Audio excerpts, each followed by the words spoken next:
Assalamualaikum warahmatullahi wabarakatuh. Aduh, senang sekali hari ini bertemu dengan Sinyo di siaran perdana kali ini. Adalah keajaiban dari Allah Subhanahu Wa Taala atau keajaiban Tuhan yang kita alami setiap hari atau sepanjang waktu, atau ada satu cerita-cerita yang luar biasa yang ingin Sinyo bagikan untuk kalian semua. Dan yang pasti pada hari ini saya punya bintang tamu yang luar biasa. Ini adalah saudara, sahabat, teman, bisa dikatakan sudah dekat sekali dengan Sinyo. Ya, dia adalah Dewi. Kita kasih tepuk tangan dulu, Dewi.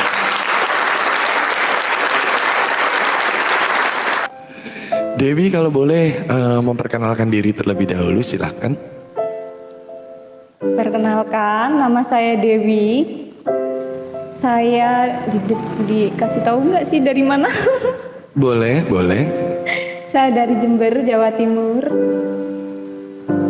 Dewi, kita akan mulai dari cerita masa lalu sampai sekarang gitu ya. Banyak sekali keajaiban Tuhan yang selalu kita dapatkan tanpa kita sadari atau maupun kita sadari gitu. Nah, boleh cerita dulu nggak latar belakang Kak Dewi ini kenapa bisa datang ke sini dan mau menceritakan ini gitu? Ada apa sih sebenarnya, sudah apa yang terjadi dalam hidup Kak Dewi? Silakan. Ada ini ya, suatu pembelajaran buat kita ini nanti, cerita yang akan saya ceritakan di sini. Tentang kehidupan. Kehidupan itu nggak seindah yang dibayangkan dan nggak sepahit yang dirasakan. Seperti itu. Satu keajaiban yang pernah dialamin sama Kak Dewi gitu, perjalanan spiritual yang selama ini dilakukan gitu. Karena aku sempat melihat sosok seorang Kak Dewi ini pernah berhijab, kemudian pernah buka hijab, pernah berhijab lagi. Nah itu tuh apa ini yang pertama kali membikin tiba-tiba melepas hijab lagi, memakai lagi gitu. Apa ini Kak Dewi? Ada kejadian dulu apa? Awalnya saya itu nggak berhijab. Okay. Setelah saya menikah, karena saya sudah bersuami, dan saya sudah dimiliki seseorang, makanya dari situ saya langsung berpikiran untuk menutup aurat, karena aurat saya itu hanya boleh dilihat oleh suami saya, pasangan saya saja.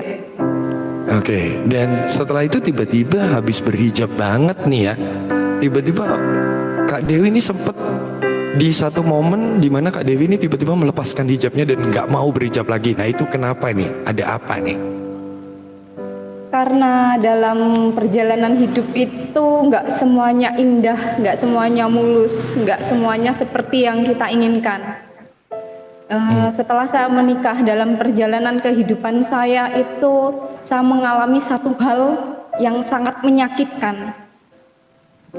Di situ saya berpikir percuma saya pakai hijab kalau saya di posisi yang seperti ini, kalau saya melakukan hal yang seperti ini.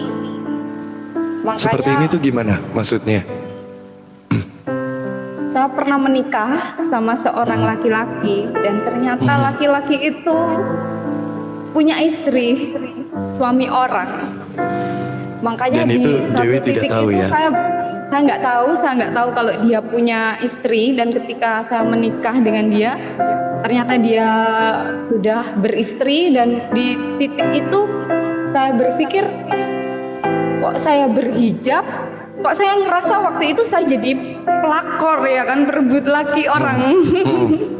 Makanya terus saya berhijab. Kenapa kok saya berhijab tapi saya itu perbuatan saya seperti ini? Makanya di situ juga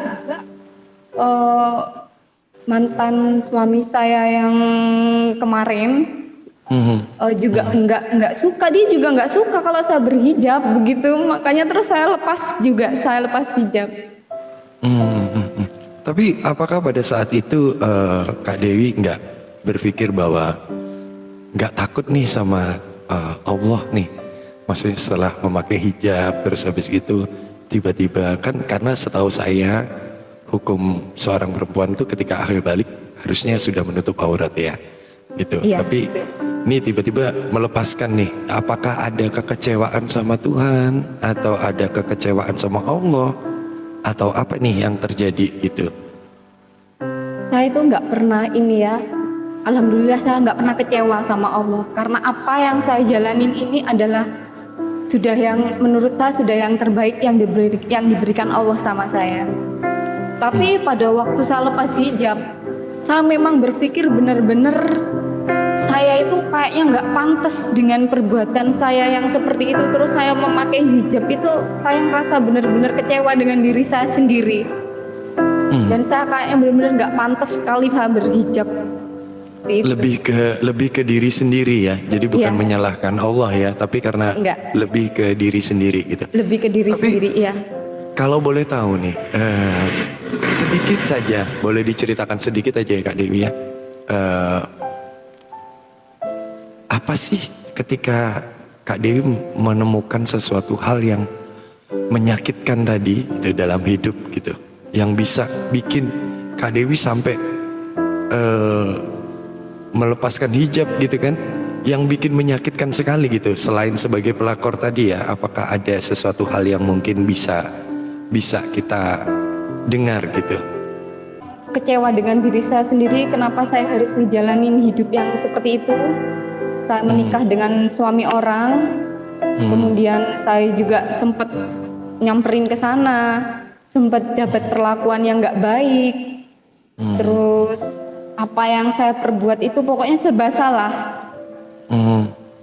Makanya di situ terus saya sangat kecewa banget, dan akhirnya saya nggak bisa ngomong. Akhirnya memutuskan diri untuk ini ya. Akhirnya memutuskan ini iya. Iya, oke. Dan akhirnya nih, nah kita ini nih sebenarnya yang pengen kita kulik bahwa keajaiban Allah yang mungkin Kak Dewi bisa ceritakan buat kita semua yang ada di sini. Apa sih yang ada kebaikan-kebaikan Allah yang tiba-tiba Kak Dewi punya inspirasi untuk bisa menjadi seseorang Dewi yang sekarang gitu. Saya kemarin berpikir itu berlarut-larut ya kan. Saya menjalanin ini. Saya waktu itu ngerasa kalau saya itu nggak mampu, nggak bisa ngapa-ngapain kecuali ngejalanin hidup yang seperti kemarin. Jadi saya menjalani kehidupan berdua, jadi istri kedua, meskipun dalam keadaan sakit ya kan. Kemudian di situ saya ketemu sama seseorang yang menyemangati saya. Waktu itu ketemu, boleh disebutin itu orangnya? Boleh, tapi cuman orangnya lagi nggak ada nih. Mudah-mudahan denger ya, mudah-mudahan denger ya. Boleh, Orangnya lagi tidur silakan. kayaknya jam segini. Iya. Ketemu sama papa ya kan, ketemu sama papa. Karena waktu saya menikah dengan suami saya yang kemarin tuh semua nomor itu dihilangkan, semua nomor dihapus. Saya nggak ada nomor siapa-siapa, dan akhirnya saya coba di aplikasi ini, saya di aplikasi Iya. TikTok. Nah terus saya di sini bikin viti-viti, terus saya ditawarin jadi official host juga di sini. Terus saya ketemu sama Papa Koya lagi. Nah di situ dia minta nomor saya kasih, terus saya teleponan sama Papa Koya. Terus Papa tanya gimana kabarnya, dan situ saya cerita segalanya semua yang terjadi tentang saya. Terus di situ Papa bilang, sudah, apa yang bikin kamu sakit jangan dipertahankan, tinggalkan. Masih banyak orang-orang yang sayang sama kamu. Oke, baik. Kalau boleh tahu nih Kak Dewi, sepanjang perjalanan sampai detik ini ya, Kak Dewi seorang ibu rumah tangga yang putranya berapa Kak Dewi kalau boleh tahu? Tiga. Ada 3 ya, ada 3. Yang satu yang besar umur berapa? Yang besar umur 14 tahun. 14 tahun. Yang Ya. kedua? Yang kedua umur 13 tahun. 14, 13. Yang ketiga? Yang ketiga? Yang ketiga baru umur 9 tahun.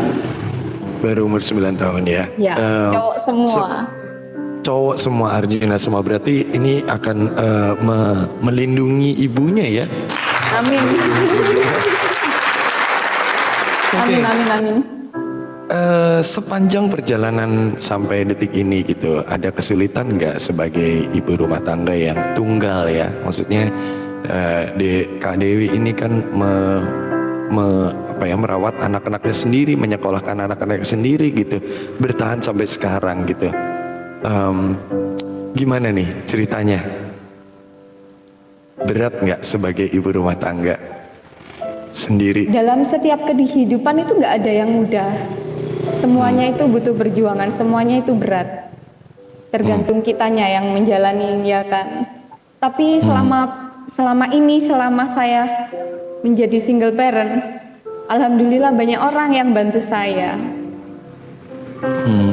Ada Kak Windri, ada Papa, ada Om Andi Antono, termasuk Kak Sinyo kan yang bantu saya. Kita ada di circle yang luar biasa mungkin ya.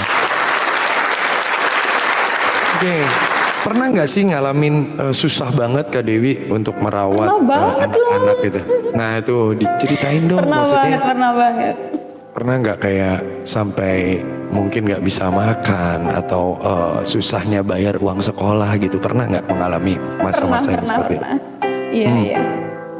Saya pernah ngerasain ya ketiga anak saya sakit, ketiga-tiganya sakit tifus.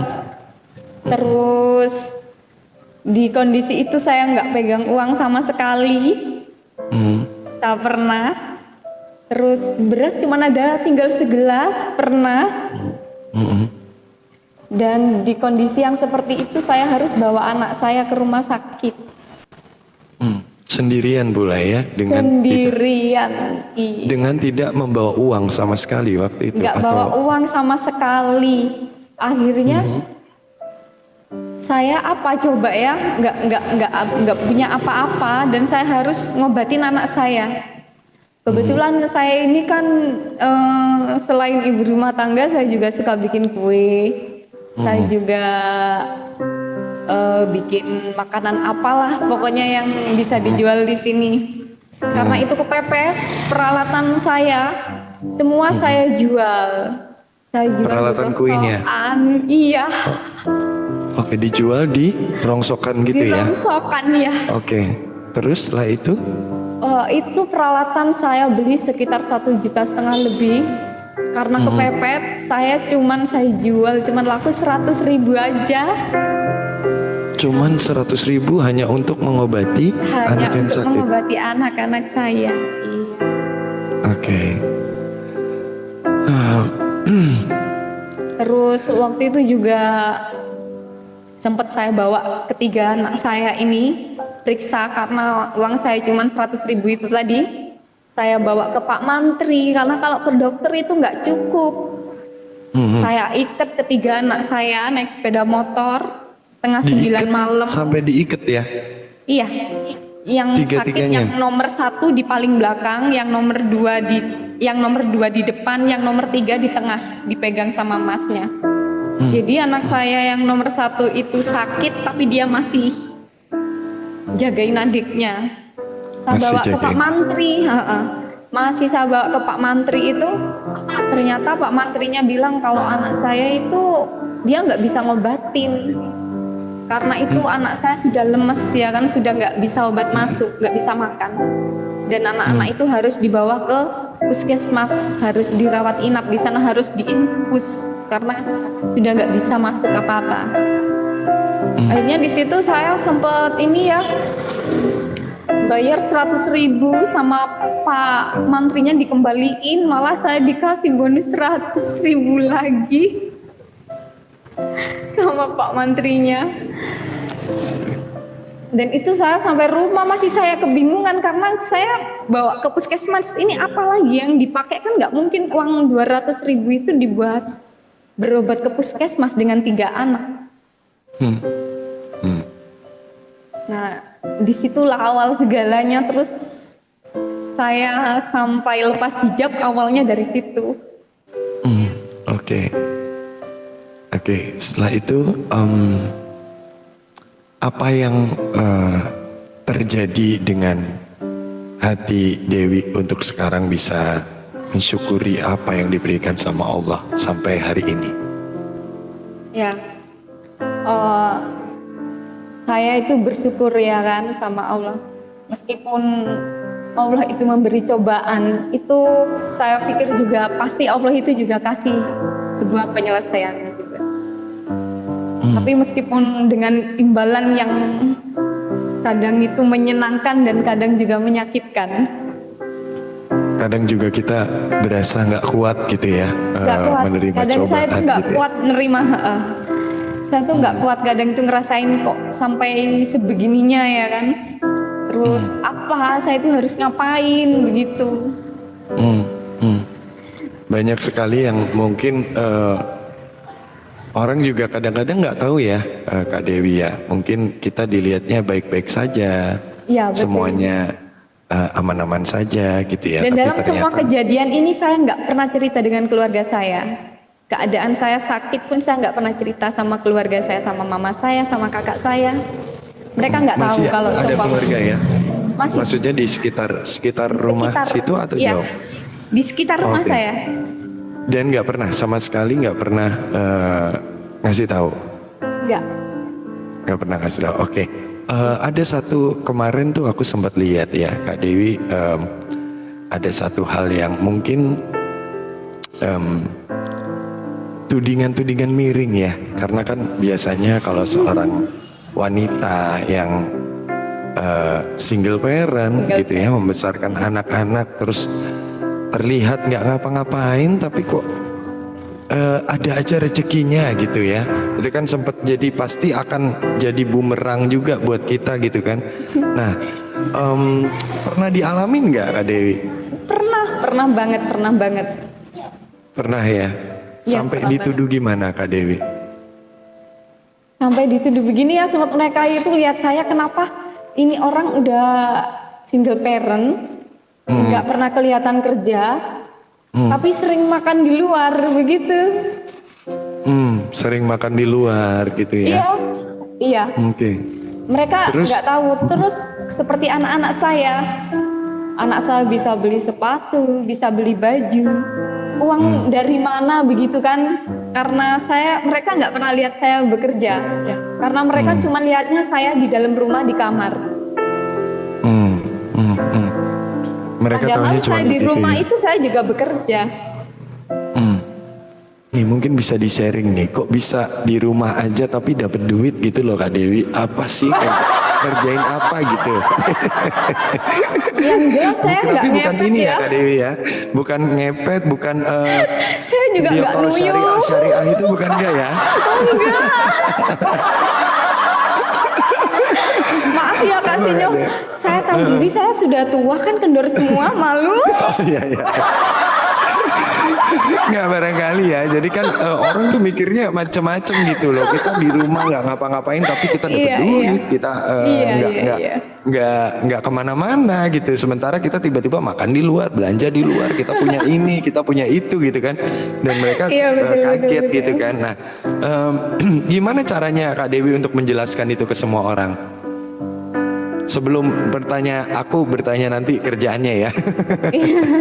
Gimana cara menjawabnya gimana? Diam Iya. aja kah atau Saya itu gimana? nggak pernah gubris orang-orang yang nanya-nanya nggak jelas begitu ya. Saya itu sangat yakin banget Allah itu kalau ngasih ujian sekaligus penyelesaian. Dan setiap Allah memberi ujian, saya itu nggak harus saya itu memberitahu, menjelaskan apa yang saya lakukan dan apa yang saya perjuangkan. Jadi ketika mereka ngomong, kok bisa ya kamu ngapain? Ada kadang yang ngomong, ih jadi istri kedua morotin ini suami orang begitu. Punya gadun gitu ya mungkin ya. Gadun. Oke. Nah, ini ngomongin soal begitu nih Kak Dewi sampai detik ini kan, ini pertolongan Allah sangat dahsyat. Nah, aku pengen tanya nih, justru aku agak sedikit penasaran. Kenapa Kak Dewi di rumah aja tapi bisa dapat? Nah, ini mungkin buat jadi inspirasi buat teman-teman semua juga ya. Ngapain Kak Dewi di rumah itu sampai bisa dapat duit itu gimana? Saya itu ikut live streaming. Jadi saya itu di sini juga kan, di TikTok sini saya juga nyanyi. Saya juga komedi kan, lucu begitu. Enggak, biasanya tuh banyak orang yang ngomong kalau live streaming itu identik dengan yang Tanda kutip ya, buka-bukaan. maksudnya buka-bukaan, benar. Padahal Kak Sinyo sendiri juga tahu kan, kalau seumpama buat host cowok seperti Kak Sinyo ya kan, mana mungkin Kak Sinyo uting-uting ya kan? Iya, nggak mungkin juga ya, nggak mungkin juga saya akan buka-buka ya. Oke. Iya, jadi kita Berarti nunjukin kerjaannya talenta kita aja. talent aja ya. Jadi Talent memang aja. di dunia Kak Sinya juga sering buka-bukaan. Waduh. Kalau saya buka-bukaan cerita, kalau saya ya, saya sendiri itu buka-bukaan cerita. Tapi kan banyak sekali nih kejadian di live streaming nih ya. Maksudnya banyak godaannya nggak sih Kak Dewi? Banyak banget. Sebagai host perempuan gitu loh. Banyak Ya, nggak godaannya? banyak. Contohnya apa nih godaannya nih yang paling? Ya, contohnya ya saya sendiri kemarin. Oh iya, kenapa? Kenapa nih? Kenapa kemarin kenapa? Sempat tergodakah atau jangan-jangan Kak Dewi yang menggoda nih ya?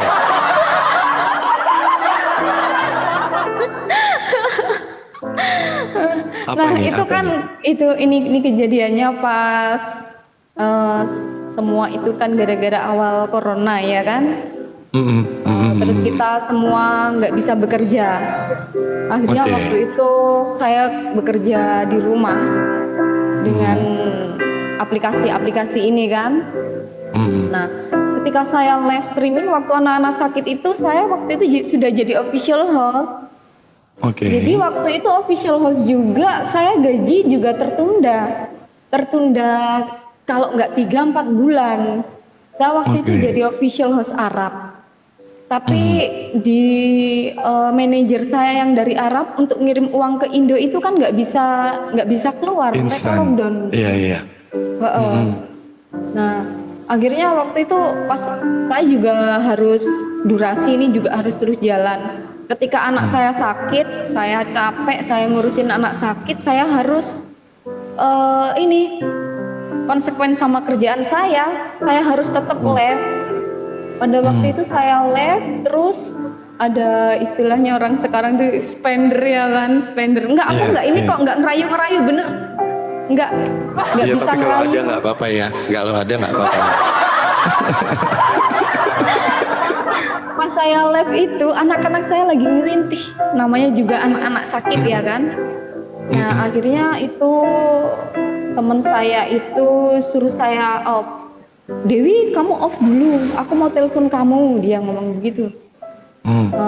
Otomatis saya waktu itu langsung off karena kelihatannya dia penting banget ngomongnya, mau ngomong apa begitu penting banget. Nah ketika live udah off and live, saya dengerin. Malam itu juga saya disuruh belanja setengah 10 malam ya kan. Terus besok paginya juga ditransferin duit. Terus akhirnya Dewi disuruh bawa anak-anak Dewi ke Rumah sakit. puskesmas ya, Puskesmas. rumah sakit puskesmas. Oke. Akhirnya Sampai dari akhirnya situ semuanya setiap- selamat ya. Sembuh ya, sampai akhirnya anak-anak semua sembuh, anak-anak selamat, terus kita bawa pulang lagi. Nah dari situ terus kita live streaming, disupport lah banyak-banyak, digive banyak-banyak di situ karena mereka kasihan, karena dia kasihan lihat keadaan saya seperti itu. Tapi ini dengan berjalannya waktu nih, itu kejadian sudah berapa bulan nih Kak Dewi? Oh, Maksudnya kurang kejadian lebih dari sudah 2 tahun. sudah berapa bulan? Sudah? Kejadian anak saya sakit. Iya, maksudnya sampai sekarang nih jadi pulih kembali gitu semuanya. Insya Allah kurang lebihnya sudah 3 tahun. Sudah hampir 3 tahun ya. 3 Jadi tahun. sekarang sudah alhamdulillah semuanya keadaan dalam baik-baik aja gitu ya. Alhamdulillah. Ada ini enggak? Ada kata-kata yang ingin diungkapkan untuk Allah enggak? Kak Dewi, Iya. atas semua yang sudah terjadi pada hari kemarin sampai hari ini dan juga mungkin bisa menginspirasi semua orang yang ada di sini. Iya. Kita ya sebagai manusia, apapun keadaan kita, apapun ujian yang Allah berikan kepada kita, kita itu satu. Kita itu nggak boleh ninggalin sholat. Apapun dosa yang kita perbuat, kita harus tetap sholat. Dan kita yakin Allah itu memberi ujian kepada kita, itu pasti Allah itu akan memberikan sesuatu yang lebih baik lagi ke depannya. Gitu. Begitu yakinnya ya, begitu yakinnya Dewi begitu. Berarti selama ini sekalipun tidak pernah meninggalkan sholat ya, Wi, ya. Alhamdulillah. Alhamdulillah. Jadi apapun yang Meskipun saya terjadi, dalam keadaan tersakiti dan saya waktu itu ngerasa bener-bener ada di bawah, bener-bener saya tuh tersakitin. Meskipun saya sampai lepas hijab, tapi saya tetap waktu itu nggak meninggalkan sholat sama sekali. sama sekali nggak pernah meninggalkan sholat ya. Iya. Alhamdulillahirabbil alamin. Berarti keimanan itu masih ada ya. Cuman karena memang seperti yang tadi diceritakan bahwa jengkel sama diri sendiri gitu. Iya, saya lepas hijab karena saya kecewa dengan diri saya sendiri, bukan saya kecewa sama Allah, enggak. Oke. Tapi kalau boleh tahu nih sekarang mau terus berhijab lagi atau gimana nih? Masihkah ada Insya luka Allah ya, itu? insya gitu? Allah. Insya Allah. Berarti Kalau luka sekarang itu masih. nggak bisa hilang, Kak Sinyo. Luka itu nggak akan pernah bisa hilang, tapi tergantung gimana cara kita memperbaikin aja. Tapi Doain ini ya. aja, nunggu ada yang hijabin lagi. Amin ya rabbal alamin. Oh nunggu ada yang hijabin lagi. Tapi by the way, mungkin ada sesuatu hal yang penting kan soalnya. Iya gimana? Iya. Ya di sini barangkali ya orang yang saya maksud ini lihat podcast kita ya Kak Sinyo. Iya. Saya mengucapkan terima kasih buat Kak Windri ya yang selalu support saya dari awal saya kesusahan sampai sekarang saya sudah pulih dan sehat kembali. Saya ucapkan terima kasih banyak buat Kak Windri. Ada siapa Yang lagi selalu selain Kak support Windri nih? saya. Kak Dewi Ada Kak sampai Windri, sekarang. ada Kak Windri yang support saya dari awal. Terus ada Papa Raja Koya. Terus yang ketiga ini Kak Sinyo sendiri ya. Waduh kenapa saya? Selain Karena saya Kak aja Sinyo di juga- luar. Karena Kak Sinyo juga masuk dalam deretan orang-orang penting itu. Terus ada Kak Mici. Kak Mici yang sekarang saya nggak tahu Kak Mici kemana. Kak Mici juga kemarin waktu saya lagi terpuruk dia menguatkan saya. Terus buat Kak Pikachu, terima kasih yang sampai detik ini masih support saya dan menyemangati saya. Masih terus dikelilingin oleh orang-orang baik ya Dewi ya. dikelilingin sama orang-orang baik. Aduh, ini kayaknya nggak boleh dipotong ini. Kalau yang barusan diucapkan ya harus masuk di podcast ini ya. Supaya orang-orang yang mungkin sudah berkontribusi banyak untuk seorang Dewi gitu ya, itu akan ada apa ya? Maksudnya mungkin ini adalah say thank you sampai detik ini Dewi bisa bertahan dengan segala peristiwa yang dialamin sama Dewi dari jatuh bangun lagi sampai sekarang sekuat sekarang ya Dewi ya. Iya.